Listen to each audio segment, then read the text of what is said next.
नमस्कार दोस्तों, good morning.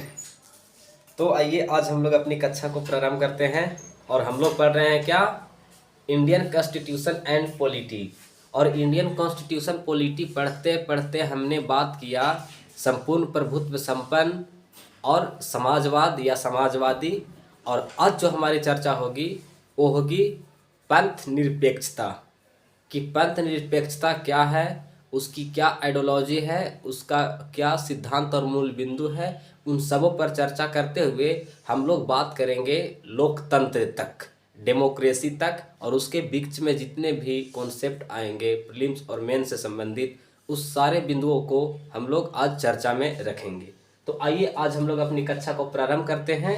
और आपको हेडिंग में दिख रहा होगा पंथ निरपेक्षता यानी सेकुलर, कि पंथ निरपेक्षता, इसमें दो शब्द है। पहले समझिए पंथ क्या होता है और दूसरा समझिए निरपेक्ष क्या होता है। अगर एक सामान्य कॉन्स्टिट्यूशन के हिसाब से देखें तो पंथ निरपेक्षता का मतलब वही है कि जो समाज में जितने भी समाज के लोग हैं उन सब का अलग अलग जीवन जीने का स्वतंत्रता पूर्वक एक अधिकार होगा। पंथ कहने का मतलब यहाँ रिलीजन से जुड़ जाता है यानी धर्म से, और निरपेक्ष जो है पंथ से तटस्थ है। ऐसा नहीं कि दो एक चीज है। तो इसके बारे में ही आज हम लोग चर्चा करेंगे। तो पंथ निरपेक्षता या पंथ निरपेक्ष वैसे देश से है जहां राज्य का कोई अपना राजकीय धर्म नहीं होता है, स्टेट का कोई राजकीय धर्म नहीं होता है। वह राज्य के जितना भी लोग हैं उसको बाध्य नहीं कर सकता है कि आप हमारे द्वारा दिया गया धर्म को माने या धर्म को एक्सेप्ट करें। इसीलिए कहा गया है कि स्टेट का कोई अपना रिलीजन नहीं होगा। उस राज्य के जितने भी लोग होंगे स्वतंत्रता पूर्वक अपने अनुसार जिस धर्म को वो मानते हैं, जिस व्यवस्था में जीते हैं, व्यवस्था तो खैर उस पर सरकार की कंट्रोल होती है, लेकिन धार्मिक आस्था उसका क्या है वो खुद तय करेंगे। तो पंथ निरपेक्षता का अर्थ कैसे है, वैसे देश से है जिसका कोई अपना राजकीय धर्म नहीं हो या नहीं होता है। अगला देखिए, राज्य अपने नागरिकों के बीच धर्म के आधार पर भेदभाव नहीं करेगा, यानी स्टेट अपने लोगों के बीच धर्म के आधार पर कोई डिस्क्रिमिनेशन नहीं करेगा कि वो बुद्धिज्म है, वो हिंदुत्व है, वो फलाने है, इस्लाम है, ईसाई है आदि जैसे कोई गतिविधियां करने हेतु मनाही होगा। क्लियर। थर्ड देखिए कि सभी धर्मों के अनुयायियों यानी जितना भी फॉलोअर्स है, आप जिस धर्म को मानते हैं, जिस आस्था पर आपको विश्वास है, आप सबों को मानिए, उसके लिए गवर्नमेंट बाध्य नहीं करती है। तो वही गवर्नमेंट कह रही है कि सभी धर्मों के अनुयायियों को अपने अपने धर्म को मानने एवं आचरण करने हेतु स्वतंत्रता दिया जाएगा। ये पंथ निरपेक्षता का मूल शब्द है। पहला क्या मैंने बताया कि राज्य का कोई अपना धर्म नहीं होगा। दूसरा मैंने क्या बताया कि राज्य नागरिकों के बीच धार्मिक आधार पर भेदभाव नहीं करेगा। तीसरा मैं बताया कि सभी धर्मों के अनुयायियों अपने अपने सुविधा के अनुसार धर्म को पालन कर सकते हैं, उसको आचरण कर सकते हैं।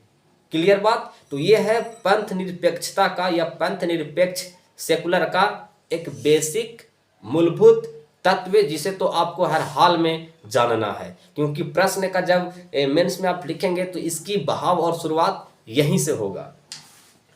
आगे देखिए, भारतीय किस सीमा तक धर्मनिरपेक्षता है, ऐसा प्रश्न आ चुका है।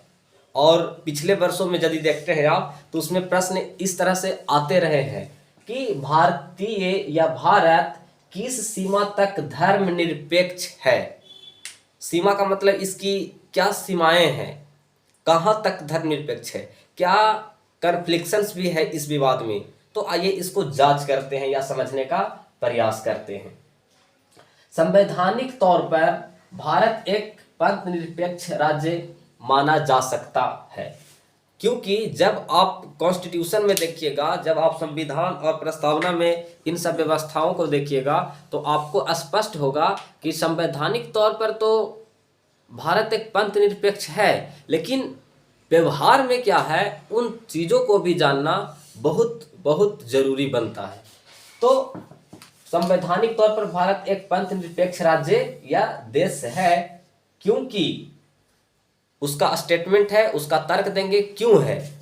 तो वो इसलिए है कि भारत में राज्य के जो राजकीय धर्म है, भारत में राज्य का और राजकीय जो धर्म है वो नहीं है। यानी भारत का और राज्य का, भारत के परिप्रेक्ष्य में, भारत के लोगों के परिप्रेक्ष्य में कोई राजकीय धर्म नहीं है। यानी भारत में राज्य का कोई राजकीय धर्म नहीं है। और प्रस्तावना भारत को एक पंथ निरपेक्ष घोषित करता है।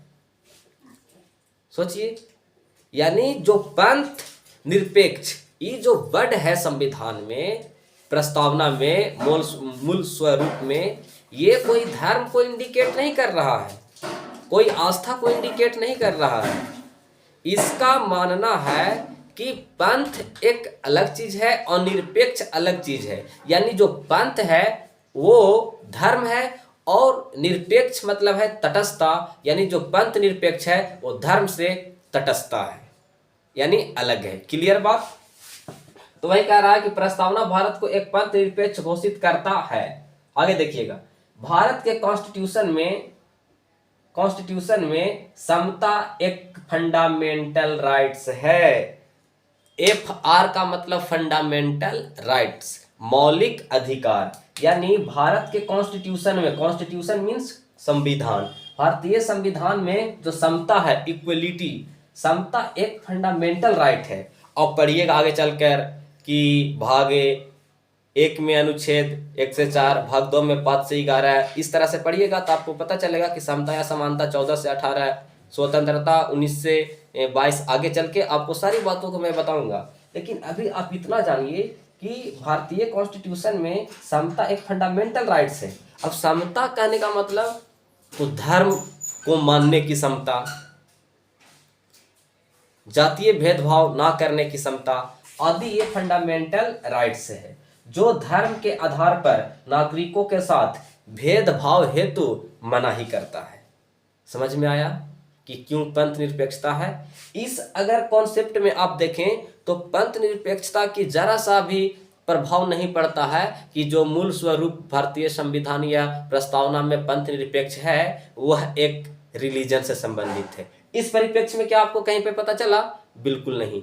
तो ऐसे में आप कह सकते हैं कि भारतीय कॉन्स्टिट्यूशन में जो वर्ड लिखी हुई है प्रस्तावना में पंथ निरपेक्षता, तो पंथ यानी धर्मों से तटस्थ है, ये निरपेक्ष है, अलग है। तो आपको यहाँ पे ये सारी बातें समझ में आई होगी। आगे देखिए कि भारत में धार्मिक स्वतंत्रता एक मौलिक अधिकार है। यहाँ पे आपको पता चला क्या कि धर्म एक मौलिक अधिकार है, नागरिकों के साथ राज्य भेदभाव नहीं करेगा।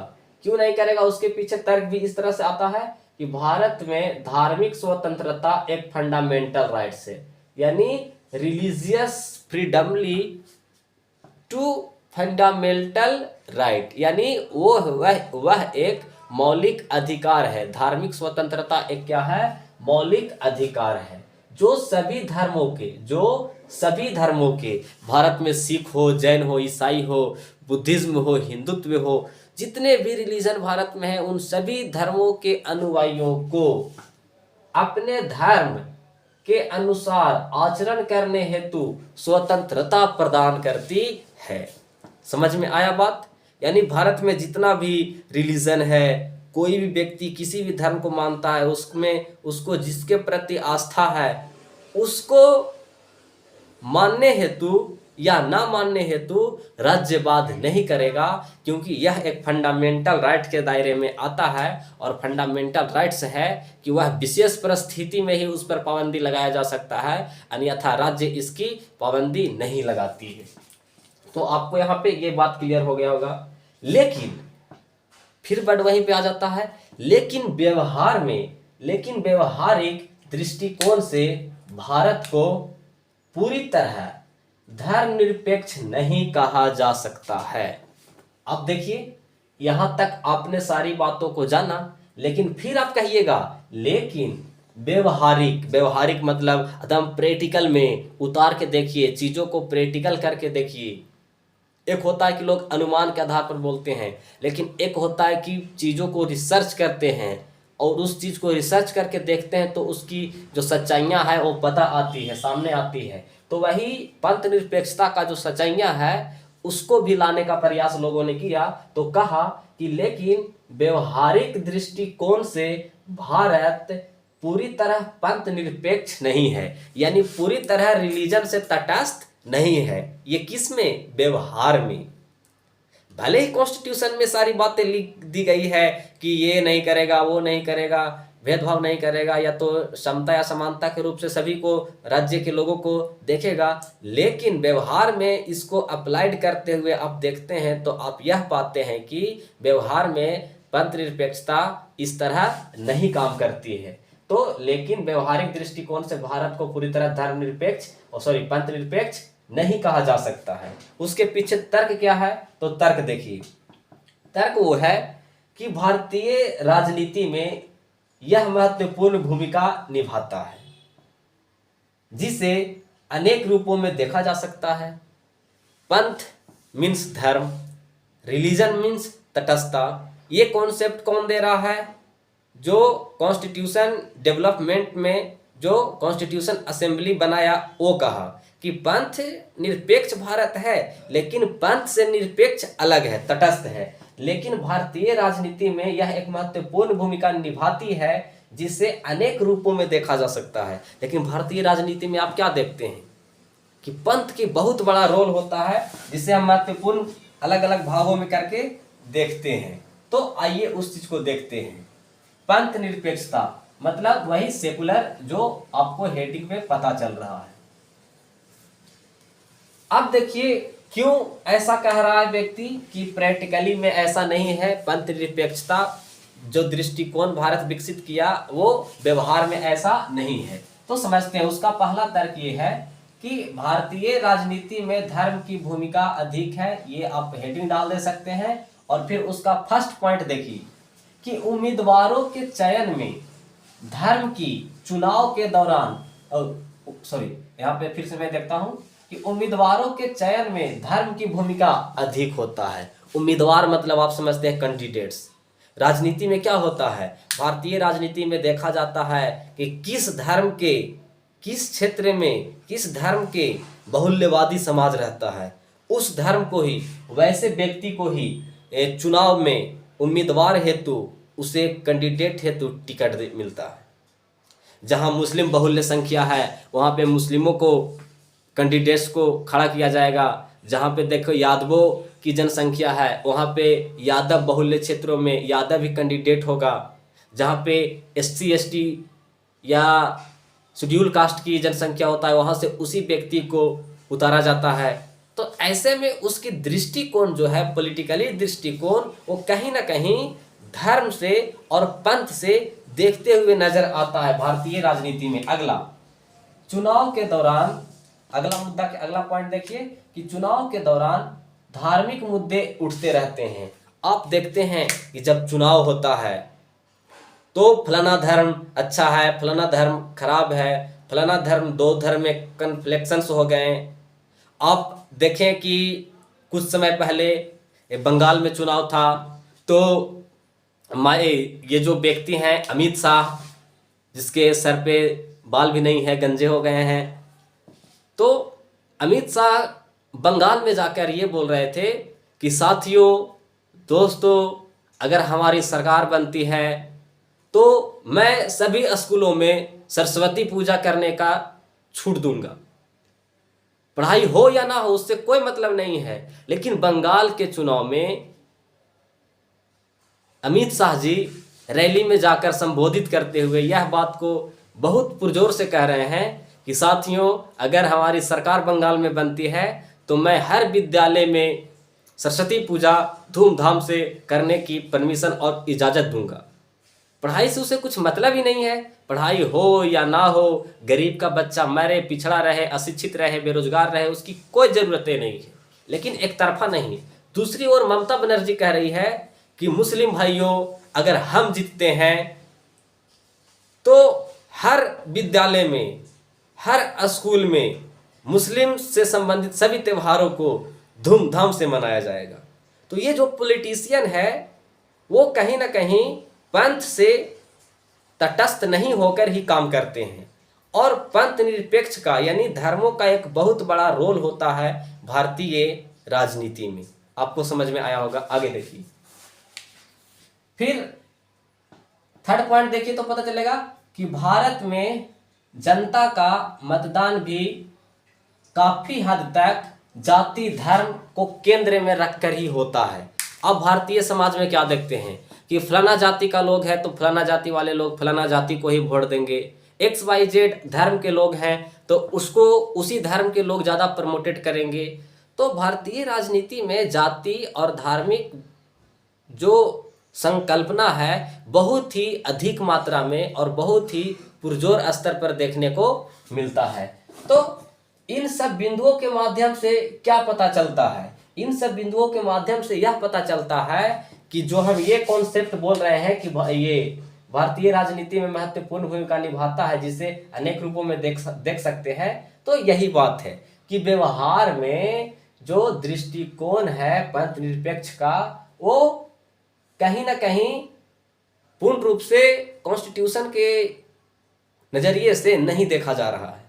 तो आपको समझना होगा कि लेकिन व्यवहार में दृष्टिकोण से भारत एक पूर्ण तौर पर यानी भारतीय प्रस्तावना में, भारतीय संविधान में यह बात तो लिख दिया गया है कि भारत एक पंथ निरपेक्ष राज्य होगा, लेकिन व्यवहार में देखिएगा तो भारतीय व्यवहार में राजनीति में इसकी झलक देखने को नहीं मिलता है। उसके लिए मैं यह तर्क दे रहा हूं कि भारतीय राजनीति में उम्मीदवारों को चयन धर्म के आधार पर किया जाता है।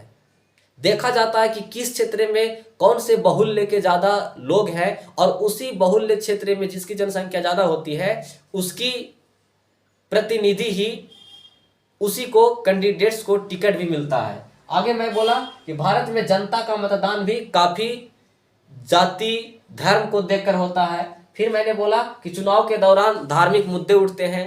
इसके लिए मैंने कॉन्सेप्ट दिया कि बंगाल में जब चुनाव हो रहा था तो अमित शाह जी रैली को संबोधित करते हुए पुरजोर तौर से बोल रहे थे कि साथियों, हमारी सरकार बनती है बंगाल में तो मैं हर विद्यालय में सरस्वती पूजा करने की फुल गारंटी दूंगा और सहयोग करूंगा।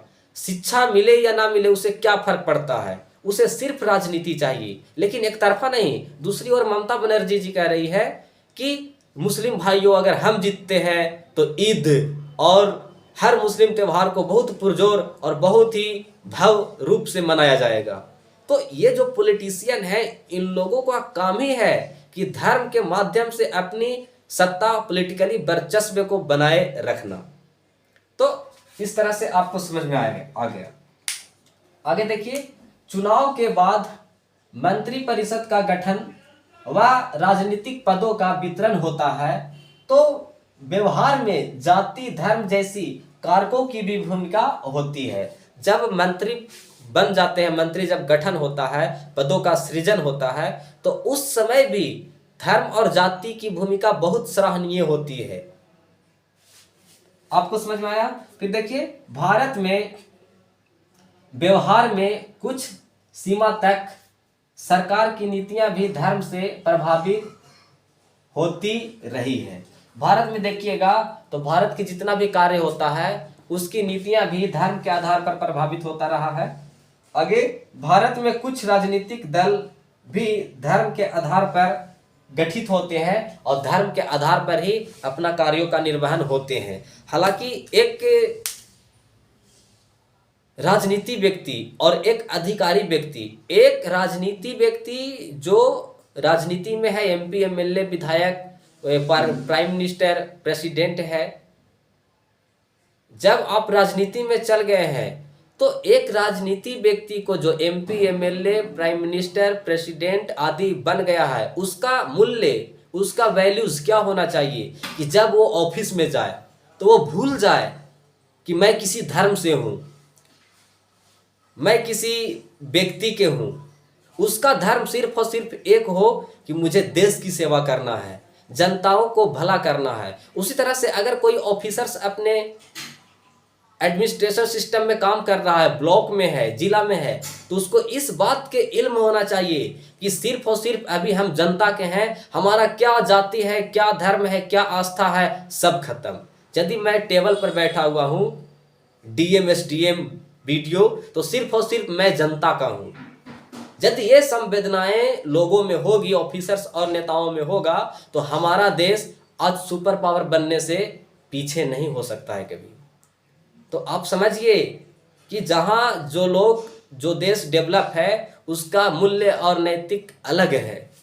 तो लेकिन हमारे देश का इतिहास ही कुछ और है, इसमें क्या कहा जाए। तो आप समझ गए कि भारत में कुछ राजनीतिक दल भी धर्म के आधार पर गठित होते हैं। आपको यहाँ तक बात पूरी समझ में आया। अब देखते हैं थोड़ा कि धर्मनिरपेक्ष और पंथ निरपेक्ष में अंतर। धर्मनिरपेक्ष और पंथ निरपेक्ष, धर्म मतलब रिलीजन और पंथ मतलब भी होता है रिलीजन, और निरपेक्ष का मतलब होता है तटस्थता। तो पंथ और धर्म दोनों से तटस्थता है निरपेक्ष। यानी भारतीय कॉन्स्टिट्यूशन के हिसाब से देखें तो वो कॉन्सेप्ट और तर्क यह देते हैं कि पंथ और धर्म दोनों से जो निरपेक्ष है, तटस्थ है। यानी भारत कोई भी पंथ के सपोर्ट में नहीं है। लेकिन व्यवहार में हमने आपको अभी बताया कि पंथ और धर्म का बहुत बड़ा भारतीय राजनीति में कंट्रीब्यूशन होता है। उसके आधार पर सरकारें गठित हो जाती है, कोई व्यक्ति एमपी एमएलए बन जाते हैं। तो आपको यहाँ पे समझ में आया। लेकिन हम देखते हैं कि एक वर्ड आता है सेकुलर। दोनों के लिए सेकुलर आएगा, पंथ निरपेक्ष हो या धर्म निरपेक्ष हो, दोनों के लिए जो इंग्लिश में वर्ड आ रहा है वो सेकुलर आ रहा है। देखिए जो सेकुलर है यानी ये संबंधित है, इसका मतलब होता है पंथ निरपेक्ष और धर्म निरपेक्ष। अगर सेकुलर को देखें तो सेकुलर का जो अर्थ हो रहा है वो हो रहा है रिलीजन से। किससे? रिलीजन से। पंथ और धर्म, पंथ निरपेक्ष और धर्म निरपेक्ष, इसका मतलब क्या है? रिलीजन। और रिलीजन से है, लेकिन यहाँ पे जो निरपेक्ष है वो तटस्थ है। यहाँ पे जो गवर्नमेंट है, सरकार है, वो अपना इंटरप्रिटेशन देती है कि मैं उससे तटस्थ हूँ। सेकुलर का प्रयोग सबसे पहली बार जैकब होलायोको 1800 के आसपास में प्रयोग किया था। लेकिन पूर्ण रूप से देखें तो जो रिलीजन है वो लैटिन भाषा का शब्द है जो रेलीगेयर से निकला है। और रेलीगेयर का मतलब होता है जोड़ना, और रिलीजन का मतलब होता है मनुष्य को ईश्वर से जोड़ना। और जो रेलीगेयर का अर्थ है उसका होता है इहलौकिक से परलौकिक से जोड़ना, इहलौकिक को परलौकिक से जोड़ना। ये सब किसकी बात हो रही है? तो रिलीजन का मतलब होता है मनुष्य को ईश्वर से जोड़ना, मनुष्य को ईश्वर से जोड़ना। लेकिन जो रिलीजन है वो रेलीगेयर शब्द से निकला है जिसका अर्थ भी होता है जोड़ना।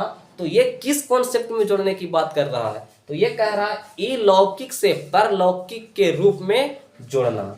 समझ में आया? आगे देखिए पंथ निरपेक्ष यानी पंथ निरपेक्षता। पंथ निरपेक्षता का मतलब है कि, या धर्म निरपेक्षता का मतलब है कि हम किसी धर्म के सपोर्ट में नहीं है, उसके सहयोग और साथ में नहीं है। इसमें एक वर्ड जुड़ा हुआ है धर्म। धर्म जो निकला है वो गृह शब्दों से या गृह शब्दों से निकला है, जिसका अर्थ होता है धारण करना या धारण करने योग्य। समझ में आया? यानी धर्म निरपेक्षता में जो धर्म है उसका, वो धर्म का मतलब होता है दृढ़, और इसका अर्थ होता है धारण करने वाला या धारण करने योग्य। अब यहाँ पे निरपेक्ष है तो मैं आपको बताया निरपेक्ष धर्म से तटस्थ है, वह जो धर्म अपनाने योग्य है। इसी क्रम में तो अपनाने योग्य क्या है? आपका कार्य। आप प्रधानमंत्री हैं तो आपका कार्य, आपका मूल्य, आपका कर्तव्य। अभी मैं पढ़ा रहा हूं तो मेरा कर्तव्य सिर्फ और सिर्फ ये है कि मैं पढ़ाऊं। अब यहाँ पे ये वो बातें करे तो विषय से विषांतर हो जाएगा। लेकिन यहाँ से अगर स्टूडियो से मैं बाहर निकलूं और वहाँ पे हमारे पिताजी मिलते हैं तो हम क्या कहेंगे कि समाजवाद, पंथ निरपेक्ष, तो वो चाटा लगा देंगे। वहाँ पे हमको मूल्य बदलना होगा। यानी हर अवस्था में आपका कर्तव्य बदलते रहता है। आप भाई साथ में मिलते हैं तो वो भाई का फीलिंग होता है, आप दोस्तों से मिलते हैं तो दोस्तों के जगह पर हम कहेंगे पंथ निरपेक्ष, ये वो लोग नाराज हो जाएंगे। तो आपका कर्तव्य आपके कार्यों के निर्वहन के अनुसार ही तय होता है। आपको ये सारी बातें समझ में आया होगा। अब जो हम लोग देखने वाले हैं आगे, वो देखने वाले हैं लोकतंत्र। आपको ये सारी बातें समझ में आई होगी। अब हम क्या देखेंगे? लोकतंत्र। लोकतंत्र शायद दिख नहीं रही होगी तो मैं बोल रहा हूं यहाँ पे, लोकतंत्र मीन्स डेमोक्रेसी। लोकतंत्र का मतलब क्या होता है, तो उसके समझने के प्रयास कीजिए कि लोकतंत्र उस शासन व्यवस्था को कहते हैं जिसका संचालन जनता के प्रतिनिधियों द्वारा किया जाता है। अब लोकतंत्र दो भागों में बटा है, दो शब्दों से मिलकर बना है, डेमोस प्लस क्रेसिया। डेमोस का अर्थ होता है जनता और क्रेसिया का अर्थ होता है शासन, यानी जनता का शासन, जनता का शासन। लेकिन देखिएगा कि लोकतंत्र दो भागों में बंटता है पढ़ने के दृष्टिकोण से, एक प्रत्यक्ष लोकतंत्र और एक अप्रत्यक्ष लोकतंत्र। डायरेक्ट पॉलिटिकली कंट्रोल और इनडायरेक्ट डेमोक्रेसी, यानी डायरेक्ट डेमोक्रेसी और इनडायरेक्ट डेमोक्रेसी। प्रत्यक्ष लोकतंत्र में क्या होता था कि जनता ही खुद शासन करे। अब सोचिए कि प्रत्यक्ष लोकतंत्र है, जनता खुद शासन करेगा, कि इतना बड़ा जनसंख्या में 140 करोड़ वाली जनसंख्या में जनता कैसे शासन कर सकती है। तो ऐसे में अप्रत्यक्ष लोकतंत्र का कॉन्सेप्ट आया और अप्रत्यक्ष लोकतंत्र में कहा गया कि जनता के द्वारा चुनी हुई प्रतिनिधियों के द्वारा ही शासन किया जाएगा। और आज आप क्या देखते हैं, एमपी एमएलए किसके द्वारा चुने जाते हैं? जनता के द्वारा, और वो हमारे लिए आवाजें उठाती है लोकसभा, विधानसभा, पार्लियामेंट में। तो आज के डेट में जो प्रासंगिक है वो प्रासंगिक है कौन? अप्रत्यक्ष लोकतंत्र। अप्रत्यक्ष लोकतंत्र को भी हम लोग दो भागों में देखते हैं, एक पहला संसदीय लोकतंत्र और अध्यक्षात्मक लोकतंत्र। संसदीय लोकतंत्र में जनता का शासन यानी जनता शासन करेगी, लेकिन अध्यक्षात्मक लोकतंत्र में जनता के प्रतिनिधि शासन करेगी। तो प्रश्न भी यहाँ से आ सकता है कि क्या अध्यक्षात्मक लोकतंत्र बना रहना चाहिए? तो ऐसे में हम लोग इसके बारे में भी चर्चा करेंगे। अब देखिए, लोकतंत्र के संदर्भ में कुछ बातें हैं इंपॉर्टेंस, उसको आप याद रखिए। जो लोकतंत्र है जनता के द्वारा जनता के लिए बनाया गया शासन है। ये प्रयोग किसने किया था? Abraham Lincoln. Abraham Lincoln America के राष्ट्रपति थे और बहुत ही प्रतिभाशाली व्यक्ति थे और वह मोची थे, इसलिए बहुत सारे लोगों उस समय उनका कार्टून बनाया था, ये जूता सीने वाले बेटे का बच्चा खुद भी जूता सीता है और आज अमेरिका का प्रेसिडेंट बन गया। तो काबिलियत किसी के कार्यों के ऊपर डिपेंड नहीं होती है कि आप किस जाति से है, किस धर्म से है, क्या आपकी काम है। आपके अंदर क्वालिटी और क्वांटिटी है तो आप आश्वस्त हो जाइए, आप सफलता प्राप्त कर लेंगे। तो ये लोकतंत्र जनता के लिए जनता के द्वारा दिया गया शासन था। ये गेटिसबर्ग में भाषण देते समय ये प्रयोग किया था अब्राहम लिंकन। लेकिन यह बात को याद रखिए कि लिंकन से पहले भी ये शब्द का प्रयोग कर चुका था और उस व्यक्ति का नाम था क्विऑन। क्विऑन ने इस बात को प्रयोग किया था सबसे पहली बार कि लोकतंत्र जनता के लिए जनता के द्वारा बनाया गया शासन है, और दूसरी बार प्रयोग कौन किया? तो अब्राहम लिंकन। यहां से प्रश्न आने की संभावना हमेशा प्रबल होती है, तो ये दोनों बातों को आप याद रखें। और आज की क्लास मैं यहाँ पे समापन करूंगा, लेकिन इसके पहले मैं एक और बात बताना चाहता हूँ कि एक बच्चे ने कमेंट किया था कि सर भारत सोने की चिड़िया क्यों लोग भारत को कहते हैं, और फिर आज भारत के सोने का चिड़िया क्यों नहीं है। तो उसका जवाब मैं चाहता हूँ कि उन्हें मिल जाए और दे देता हूँ। अब समझने का प्रयास कीजिए। आपने जो सोचा वो बहुत ही अच्छा सोचा। आपने बोला कि सर भारत को सोने की चिड़िया लोग क्यों कहते हैं और आज भारत सोने की चिड़िया क्यों नहीं है। तो कॉन्सेप्ट इसके पीछे क्या है आप समझिए 1 मिनट में। जब 17वीं और 16वीं सदी में व्यापार होता था तो भारत बहुत ज़्यादा कच्चा माल की प्रोडक्शन करती थी और ये रॉ मटेरियल तेजी गति से यूरोप जाता था और उसके बदले वहाँ से सोना और चांदी आता था और वही सोना चांदी धीरे धीरे भारत में एब्जॉर्ब होता गया। तो उसी को लोग सोने की चिड़िया के रूप में देखे। ऐसा नहीं कि कोई पक्षी था सोने का। एक नेचुरल हिस्ट्री एक बुक लिखा है, यूरोप के ही विद्वान है प्लिनी, उसमें वो रोता है और यह कहता है कि यूरोप के महिलाएं लड़कियां सूती वस्त्र की दीवानी हो गई है। वो तेजी गति से भारत में सोना और चांदी दे रही है और वहां से सूती वस्त्र हमेशा मंगा रही है, क्योंकि यूरोप एक जलवायु वाला देश था तो वहाँ ठंड लगती थी ज़्यादा। तो ठंड और मांस को सुरक्षित रखने के लिए मसाले चाहिए और ठंड से बचने के लिए सूती वस्त्र चाहिए कि नहीं। तो धीरे धीरे सोना भारत की ओर आता गया। जब भी भूमंडलीकरण हुआ है विश्व में, हमेशा गतिविधियां और पक्ष जो झुका है वो भारत की ओर झुका है। लेकिन अब देखिएगा कि 19वीं और 18वीं सदी में भारत को किस प्रकार ब्रिटेन लूटेगा। एक समय सोने चांदी दिया और एक समय खूब लिया। तो यही बात है। एक भारतेंदु हरिश्चंद्र बहुत अच्छे कोट किए हैं कि आवा हो भारत के देशवा भाई, अब भारत के हालत ना देखल जाई। मतलब वही बताते हैं। तो ये सारी बातें थी। आपका प्रश्न का जवाब यही था। मुलाकात होगी नेक्स्ट क्लास में। Thank you all of you. Bye bye.